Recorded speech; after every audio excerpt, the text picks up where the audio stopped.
My name is Elias Chipimo Jr. I'm the president of the National Restoration Party.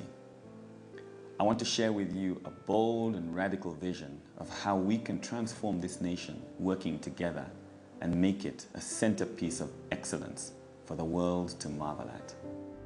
If we are going to claim our role as the foremost investment destination, not just in Africa but in the world, we have to diligently protect the interests of the private sector. We've got to protect private property.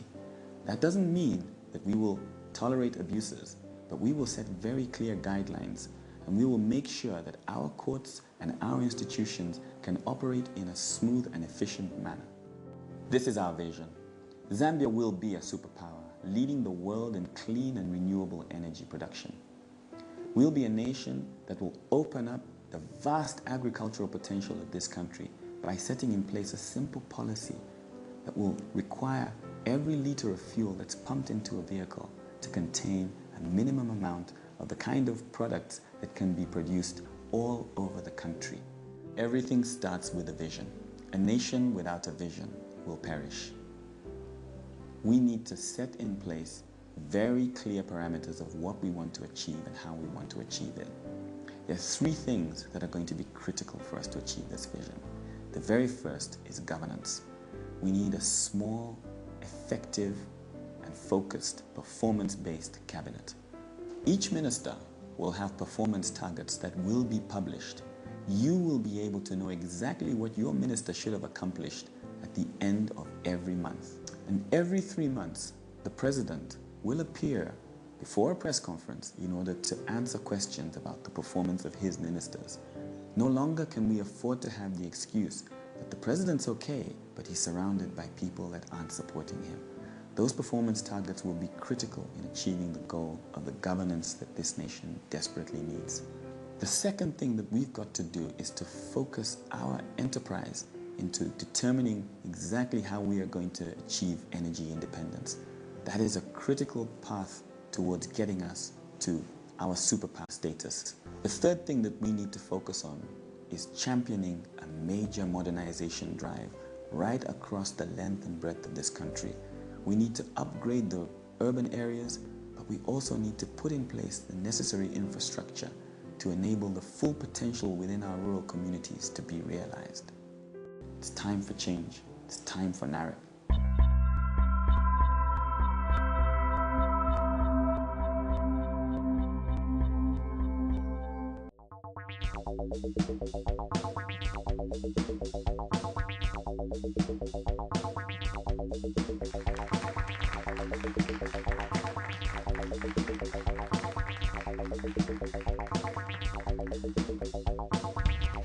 Good evening and welcome to Frank Talk. It's nice to have you on the show, watching the show. Thank you very much for all the good things I've been saying about the show. He's one of the most successful young lawyers, and perhaps the youngest president of a political party called National Restoration Party. Ladies and gentlemen, I present to you Elias Chipimo Jr.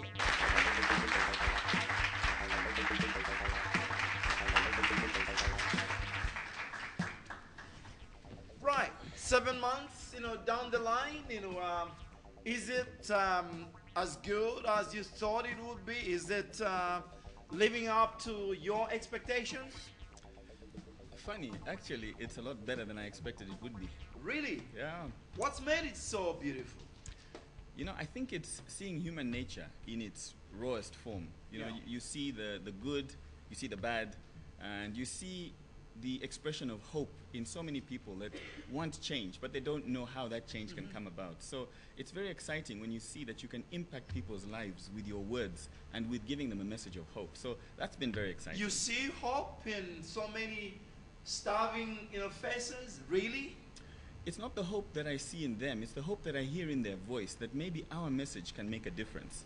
Because I think that for too many years now, people have been let down by politics. They've been let down by politicians. And if you look at what we have come with as our message, a heart for the people, they're saying to us, for the first time, there's a politician who's focusing on people rather than on power. So that's very exciting to encounter. How different are you from the other politicians? I think we're different in 4 ways, Frank. Number one, we have a very bold and radical vision for this country, really bold. And I hope that we'll get a chance to talk a little bit about our vision. Number two, we want to take, and this is one of the cornerstones of our approach, we want to take a values-based approach. So we're saying that values should be front, middle, and back of everything that we do. And again, I hope we'll get a chance to talk about the principles that underpin the value system that we want to introduce in politics. Number three, just look at your audience. Look at the average age of the people who are attending today. You know, this is what we want to bring into politics, make them an active part of a responsible citizenry that wants to make a contribution. Number four, we want to appeal to the sense of personal responsibility. You see, it's easy to blame the leadership at the top, but if we are all part of the Nchekeleko culture, then we're just as bad as the leaders that we want to kick out of office. So I think that our message is very different, and we want to articulate it in a way that relates to the challenges and the problems that people are facing in Zambia today.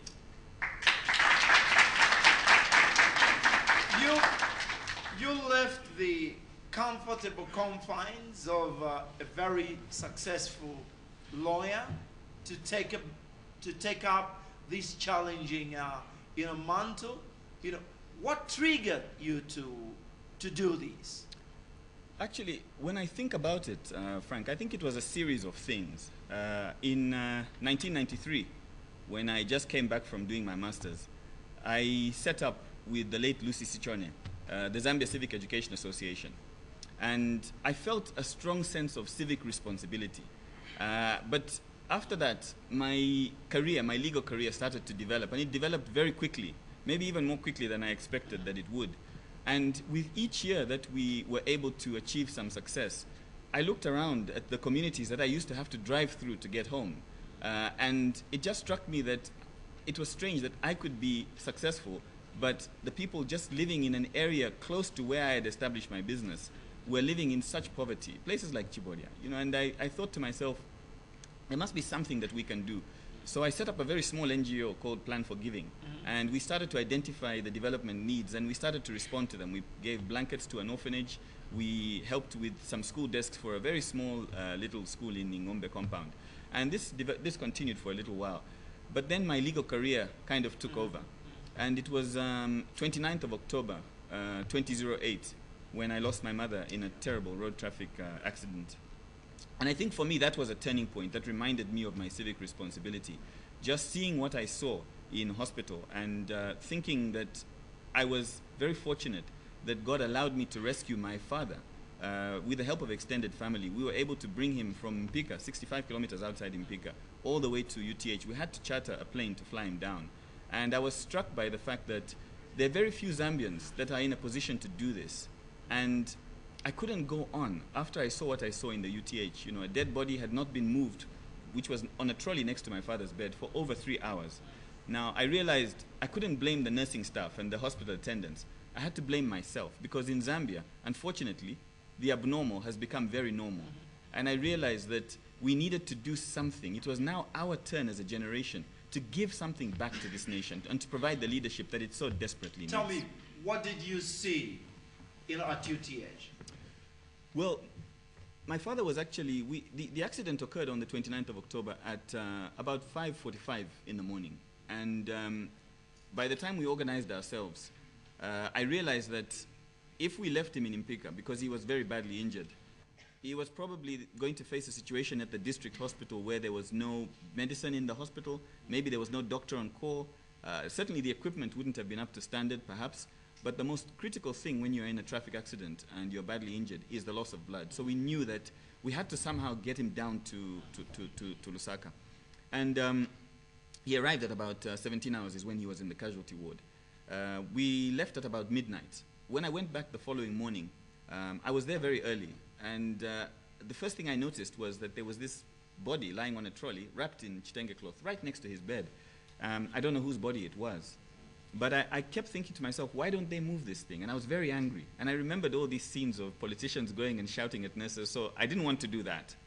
But I was struck by one thing. The people who were actually visiting, who were already there, were just talking, having a conversation the way you and I are talking, as though that scene was not there. And so I thought maybe I was the one who was acting abnormal. So I kept quiet and I left. I thought that maybe somebody had already communicated the information to the nursing staff or the mortuary attendants were coming. When I went back after 3 hours, I found that the body was still in exactly the same position. And you can imagine, my father was still in a state of uncertainty as to whether he was going to pull through. So I didn't want him to wake up and see this scene, and maybe he might himself lose hope. And that's when it struck me that really things in Zambia are so abnormal, but we've gotten so used to it that we don't see anything wrong anymore. Some people say, a number of governance, issues, to borrow a medical term, in ICU.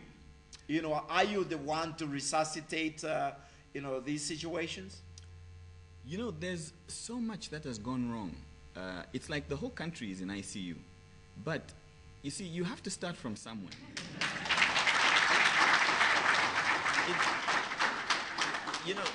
The problem is so deep that we almost don't even realize that there's a problem. We keep voting the same guys over and over again. If you look at it, we're recycling ideas, we're recycling approaches. Albert Einstein said that, the definition of insanity is doing the same thing over and over again and expecting a different result. If so many things are this bad, why is it that the same political party has been ruling this country for the last 20 years? It continues winning elections. Isn't this a sign of a popular government? It's a sign of a lack of hope. And this is why NAREP was established. Precisely. NAREP wants to bring a sense of hope. You see, people are so tired of what's been going on. They're even tired of being tired. So what they want to do is to put in something, it doesn't matter how bad it is, it's just something different. Now, what we're saying is, no, let it not just be change for the sake of change. Let it be change that's based on real and meaningful commitment towards bringing about a government that is committed to selflessness, to service, and a sacrificial leadership. And part of the reason why we call the party Restoration is because we want to restore the value system that drove our nationalists to fight for independence. They were not waiting for an allowance to do what they did, and we're all grateful to them today. So this is what's important for our country today. I'll be coming to your values, very, shortly. How are you going to lift these tired people? How are you going to make them walk? How are they going to make them run? Nothing inspires more than words and living up to an ideal. It's amazing. It's like if you just look at the Bible, and it's something very profound. Jesus said that heaven and earth will pass away, but my word will stand forever. It's the word that saves, and it's the word that inspires. It's the word that gives hope. So they need to hear words of hope, and they need to see those words lived out in the leadership that plans to provide the nation the development that it needs. I take it that you're a Christian. What have you been saying to God? In your conversation with God, what have you been telling Him? Well, it's a very important question. I'll tell you the first thing that I said to God was that, God, if going into politics is going to take me away from you, then it's better that this thing does not succeed. So it's important that I stay as close to God as possible if we are to succeed in what we are trying to do. Number two, I had to take a lot of time to think and consult very, very widely. And if you think about it, being a politician is very much like evangelizing. The principles are the same. When you're trying to reach out to people in Christianity, it's very much the same as trying to reach out to people in politics. And you see, they will see the actions, and they will measure the actions against the words. And they will have to make a decision. Can we trust a person like this? Do they live up to what they say? And that's why values are so important for us, Frank. It's the central thing that we are going to be preaching about in our campaigns. What are your values? What are your party's values? Let's start with your values. As Elias Chipimo, a